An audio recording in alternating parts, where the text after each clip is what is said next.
రామాయణంలో ఆ రావణాసురుడు 10 తలకాయలు తెగిపోయి యుద్ధభూమిలో పడిపోతాడు. మండోదరిని తీసుకొస్తారు. అందరూ అనుకుంటారు ఆవిడ ఇప్పుడు రాముణ్ణి నింద చేస్తుంది అనుకుంటారు.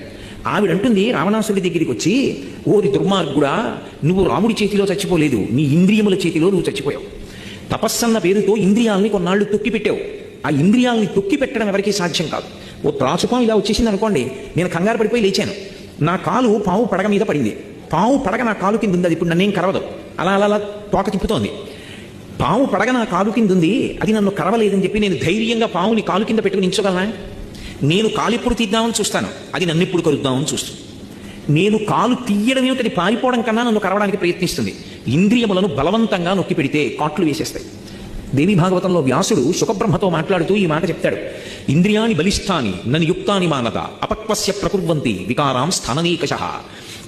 ఇంద్రియములంత బలవత్తరమైనటువంటివి లోకంలో ఇంకా ఏమీ ఉండవు. అందుకే భాగవతంలో ప్రహ్లాదుడు హిరణ్యకశిపుడితో మాట్లాడుతూ అంటాడు, లోకములను